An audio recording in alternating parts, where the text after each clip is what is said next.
Hi, welcome back to my garden. I'm outside the back side of the house where we have our food garden. We've been working on it for the past couple of years. We built 5 veggie beds last year, and then I built all of these ones here this year. I'll show you some before and after. This used to be one big concrete pad here, but it was all cracked, and then when we did our gutter project this year, we had to dig into it anyway, so we ended up just having the whole thing taken up. And then the guy who had the excavator, we asked him to break it into kind of manageable size pieces, and then I reused it to make the pathway here.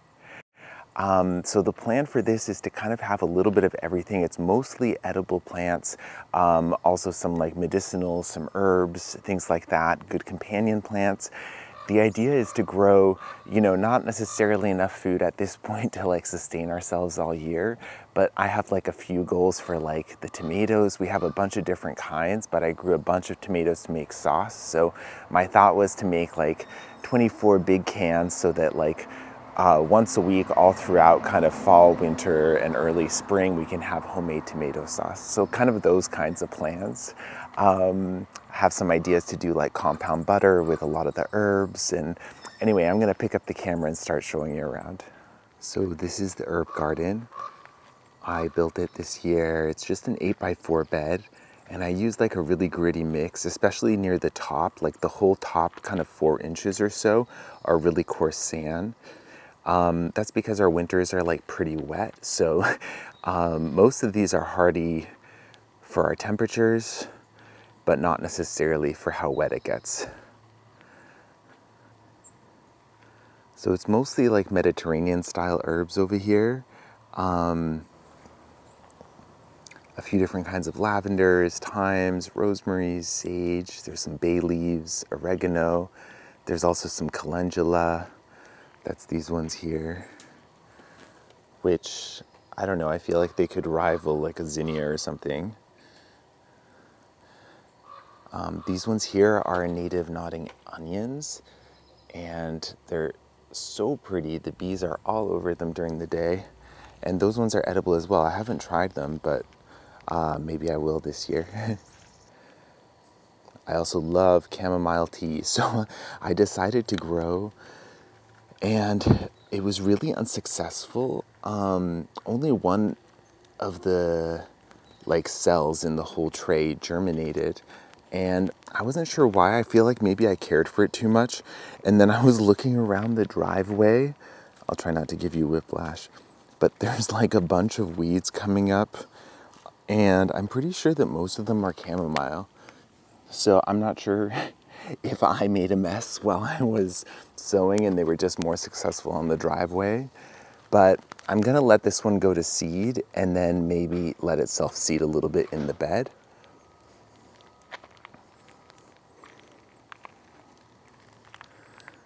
And then this is the pathway.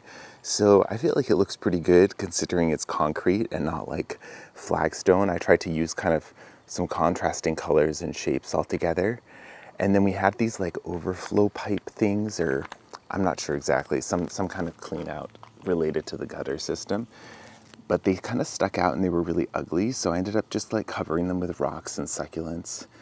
And it's kind of in the middle of the path, but I like to think it's a nice mindfulness thing that you're aware where you step. And then there was room for just like a tiny bed here. So I put in a little hydrangea. Lewis really wanted something here, so I think he's happy with this choice. And hydrangeas generally have pretty shallow roots, so I figured it would be a good choice for right next to the house. So this is the first of the kind of new veggie beds. So all along the back, I have the tomatoes, and this is like the structure for them. And then they each have a rope tied kind of straight up and then around the root ball. And then as they grow, I just like slowly kind of twine them in. And it seems to work pretty well. It gives them the flexibility to kind of move a little in the wind. So you can kind of see where it's like, I just like slowly twist it around. This bed has 3 of the Early Girl tomatoes, a bunch of the Butter Crunch lettuce, and I feel like it's about to bolt because it's been so hot, so I just am using it as fast as I can. I also have my sister's family coming to visit next week, so I'm hoping that we still have a bunch of things that we can use for the visit. And then I also have 2 rows of leeks that I started from seed. So they're still pretty young looking, but my hope is that they grow pretty quickly now that it's like warm, and I feel like we don't have to harvest these. From what I read, you can kind of just leave them in the ground and harvest them when you're ready, but you want to wait till they're about 1 inch in diameter. There's also some amaranth in here, not too much to show because it was so cool in June. Everything just like really slowed down, like the tomatoes hardly grew the whole month. And yeah, there's some basil in here. There's 1 cucumber plant on this side. And then I have a grapevine, it's like table grapes. I think it was called Vanessa, just working its way up. So the idea is to have it go all the way up and over the pergola. And at some point we want to have like a table and chairs right underneath here, and maybe they'll get a little shade too. Right now we have the potatoes. So the first row is the first early, so those are ready to harvest. And then the second row is like the second earlies or whatever. And then the third row is the main crop.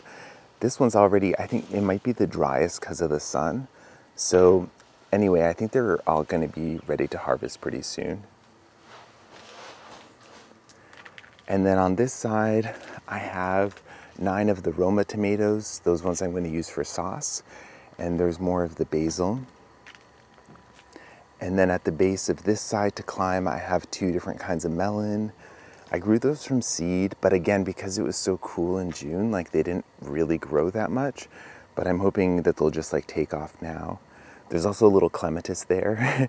It was really struggling where I had it, I think in too much sun. So anyway, hopefully it's good there. Here's Poppy, she just lost the ball. So these are the beds that I had built last year. And for these ones, we were using kind of cheaper wood. So I ended up doing the burning technique, both for aesthetic reasons and also to help preserve it a little bit. So the first bed kind of has a little bit of a mix. There's some, it's mostly brassicas, I guess, because it's like some kale in the front, and then there's 3 cauliflowers, and then in the distance, those are all broccolis. And then I had like a gap, so I did 3 more of the Roma tomatoes. What happened was the ones that I was growing from seed looked like they weren't gonna make it when it got cold. So I bought more as like seedlings, just like, I can't remember, 4-inch containers. But then the ones that I had grown from seed started recovering and were doing well, so then I ended up with a bunch more. So anyway, here they are. And then some of these nasturtiums are just self-sown from last year. Over here, there's kind of a little bit of an L shape in the middle with onions growing all around and then carrots growing in the middle. And I feel like maybe I sowed them like a little thinly, but I think what happened was Poppy ran through this bed a couple of times and kind of messed them up when they were still in like the early seedling stage. So yeah, I think that's why there's some gaps.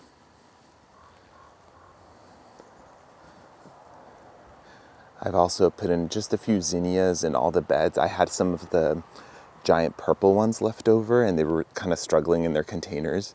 They needed to be planted out.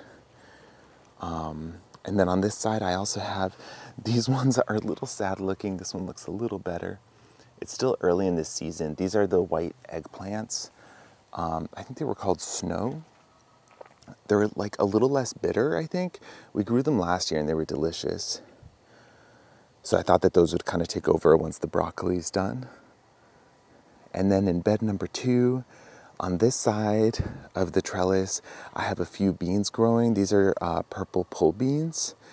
And on the other side, I have 3 tasty emperor cucumbers that I also grew from seed. So these ones just over the past like week have started taking off. They were really slow to start. Again, I think just because of the cold. And just behind, we have this magnificent magenta rose. Lewis calls this the sideshow bob. So there's actually like a pyramid in there, and I'm not sure what kind of a rose it is. I think it looks amazing, so I'm not really gonna change it, I don't think. But I like trim it down to the pyramid and then it does this. So it's kind of amazing. So I'll trim it down once it's done blooming. It's kind of a one and done though. So yeah, we just like enjoy it while it's here. And there's some hydrangeas, and even the apple trees have like kind of nice pink apples. So they kind of take over. Okay, so that's the second bed. And then the third bed down here, I have 2 zucchinis. The one on the left is not doing as well, and I'm not sure because they both get kind of the same sun and water. But ultimately, I think this space, even with one, would be fine. So the grid of garlic we started last fall, I think it was like October time, and I'm pretty sure it's ready to pull up. So I'm just gonna go for it. I'm gonna use a fork and kind of dig down a little bit next to it. From what I read, like once the lower few sets of leaves are start to yellow, it means that it's like ready.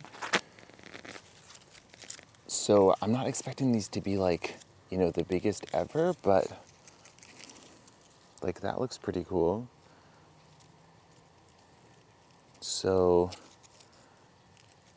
I'm just gonna take that whole thing and just like let it dry for a few days.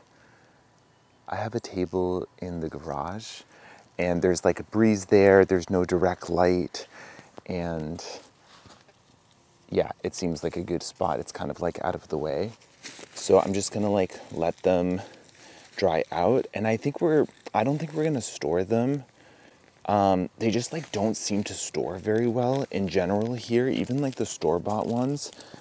I find maybe because of like how humid it is here, especially, well, I guess all year, but in winter particularly, they just like, things either rot or sprout or, you know, something.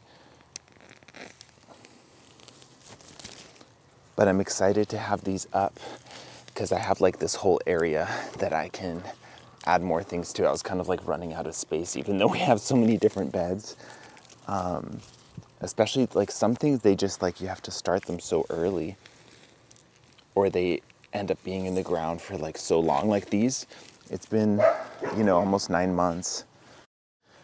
Okay, sweet. Well, this is the first time I've ever grown garlic, so I'm pretty pleased with the results. I'm not gonna like brush these down or anything because I just want them to like dry off. So I'm just gonna like let them do that, and then I'll shake off all the dirt once they're dry. And then behind where the garlic was, there's like a little more butter crunch lettuce. There's also a few carrots from last year that I was gonna collect the seed from. The flowers are pretty. And then behind are the Alaska peas. We've been eating these for about a month and they just keep coming, which is amazing. I've been enjoying them in like almost just like a raw pea state. So you can either eat them like in this stage where it's like just like a little like snap pea, or you can wait till they're like a little bit more mature. So maybe like this kind of size. And then this is where they have these like beautiful like little green peas. And I just eat them raw. I put them in salads and stuff. They're so tender and sweet. And then I feel like I've been pretty diligent about picking off the old pods just so that it keeps going. I'll see if I can spot any to show you. But basically you can let the seed pod dry out, and then the peas become almost like, or it's like almost like how you get like yellow split peas for soup. So anyway, I don't have any, but basically if I let them long enough, and maybe I'll do that with the very last batch, if you let them long enough, they'll just like dry out and then you can use them for soups and stuff. But when I was reading the instructions for these plants, it said that they get 2 feet tall. And obviously that was about half the height they needed to be. So I just done like 2 really simple A-frames with then like livestock fencing over it. And it worked really well until they got too tall. But they're still blooming a lot. The hummingbirds love them and the bees love them. So that's awesome. And they have kind of just like a, nothing like a sweet pea, but they do have kind of just like a sweet fragrance. And then on the inside here, I have 3 more of those eggplants that I grew from seed. So these ones actually seem a little better than the others, even though they're getting less light. But I figured the peas will eventually bloom out, and just like the heat and stuff too, I think we'll get to them. So when that happens, the eggplants will be ready to take over. And I feel like for us anyway, eggplants seem to be a pretty like late summer thing. Okay, so this bed is looking good and then also maybe a little bit kind of messy and overgrown. So this is the asparagus bed, and we had a big storm for like 3 days. So a lot of the asparagus stalks kind of got knocked over. So you can see some of them are staked. This bee still seems happy with the flowers. If I can get it to focus. Anyway, so they're still like upright. This year, like I feel like maybe I could have harvested some of them, but because it was still only the 2nd year, I decided not to. But I think next year I definitely will. I do think it's like a very pretty bed. There's still some stock blooming in here. And then somebody got to this strawberry. It's generally the birds. We don't have native squirrels here, and there are some that are like invasive, but there's not that many of them where we live. It tends to be the birds that will eat your stuff. But anyway, there's strawberries, and there's also some dill. I like planting dill with asparagus because the foliage just kind of blends in nicely. And I feel like it needs a little more moisture maybe than some of the other Mediterranean herbs. Maybe not. And then the last bed is a raspberry bed.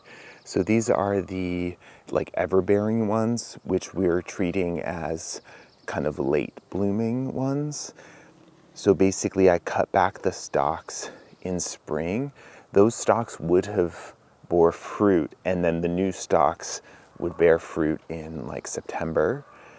But by cutting off the stalks from last year, we sacrificed our June harvest, but in return should get a bigger September harvest. And because I have a different plant that's just like a June bearing one, I figured that way we'd get the best coverage. There was some accidents that happened over here. Some erroneous balls knocked over some canes. Maybe some dogs jumped in after the balls, knocked over some canes. Generally, I've just been sticking them back in the ground, and at least some of them have taken. So anyway, so that's this kind of food garden area that we're working on. We have like a table and chairs set up, have dinner. There's also like the hammock under the cherry trees, a nice spot to chill. And then behind us is like an old blueberry patch. I'm working on it slowly to try to revitalize it. And I want to kind of build like a better bed around it too, to keep the weeds out and the dogs. For the vegetable beds, because they're raised beds, you kind of have to treat them like a container almost. So we do water these. And what we've done is we've set each one up with a soaker hose. So it's like a hose within like, I think a nylon bag. So I'll just turn this on here. So it just like fills up with water and then kind of slowly starts to like leak out from the edges.